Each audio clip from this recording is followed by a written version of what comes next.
जय हिंद एवरीवन, हाजिर हूँ मैं आपके सामने अपना page India rocks 2023 positive you a fashion brand and upbringing and educational brand लेकर के।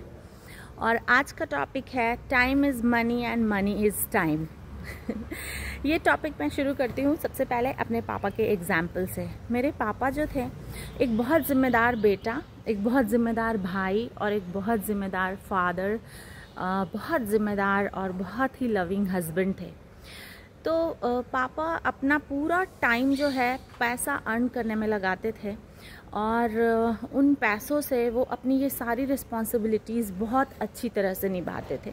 उनके खुद के पॉकेट में कभी कभी 1 रुपये होता था, लेकिन मुझे वो पॉकेट मनी, क्योंकि मैं जाती थी ऑटो से कॉलेज और मुझे कॉलेज के लिए ऑटो फेयर चाहिए होता था, टिफ़िन के लिए मुझे कभी कभी मेरे कैंटीन में खाने के लिए पैसे चाहिए होते थे, तो वो घर का खाना खाते थे तो अपनी जेब में 1 रुपया रख के मुझे उस दिन वो 100 रुपये दे दिया करते थे।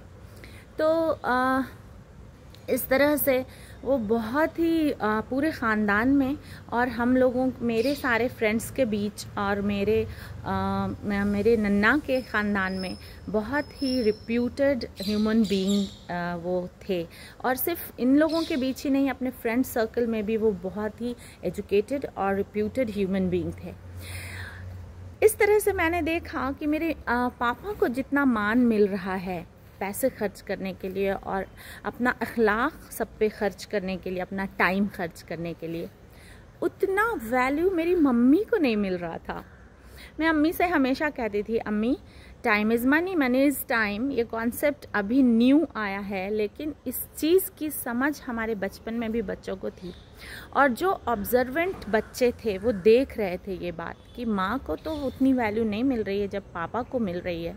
तो मैं अम्मी को हमेशा कहती थी, उनका मॉरल बूस्टअप कर देती थी कि अम्मी, लोगों को नहीं समझ में आ रहा है लेकिन हमें समझ में आता है कि आपने अपनी पूरी ज़िंदगी खर्च की है रिश्तों के ऊपर, मायके वालों के ऊपर भी, ससुराल वालों के ऊपर भी, हमारे ऊपर भी।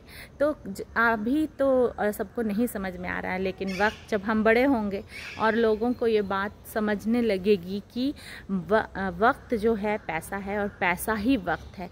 तो जो आपके साथ अपना वक्त, बहुत कीमती वक्त ज़िंदगी का फ्री में स्पेंड कर रहे हैं, उनकी वैल्यू कीजिए, क्योंकि उन्होंने पैसा कमाने को अपनी प्रायोरिटी नहीं चुना, लेकिन वक्त तो वो लगा रहे हैं ना रिश्तों को एनरिच करने में, बच्चों को पालने में और रिश्तेदारी को मजबूत करने में। अगर किसी की डेथ हो गई तो कोई इंसान वहाँ जाके अगर 1 घंटा बैठ के उनके फैमिली रिलेटिव्स को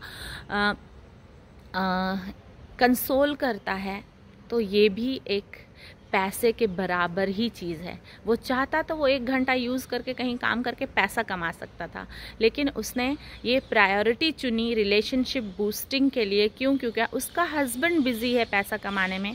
तो ये जो ड्यूटी होती है हस्बैंड वाइफ दोनों की होती है, क्योंकि हस्बैंड वहाँ बिज़ी है तो वाइफ सपोर्ट करती है हस्बैंड को इक्वली और अपना वक्त देती है रिलेटिव्स को। तो इस तरह से ऐसे लोग जो भी आपके आसपास हैं उनकी वैल्यू कीजिए, नहीं तो आने वाले वक्त में रिश्तेदारी तो भूल ही जाइए। फिर आप पैसे की वैल्यू बहुत करेंगे तो रिश्तेदारी ज़ीरो हो जाएगी। जुड़े रहिए मुझसे बहुत अच्छी चीज़ें सीखने के लिए और उन सब लोगों की वैल्यू करने के लिए जो आपके आसपास खुशियाँ बिखेरने में और आपको इम्पॉर्टेंट फील कराने में अपना वक्त स्पेंड कर रहे हैं। जीते रहिए, खुश रहिए, आबाद रहिए। जय हिंद।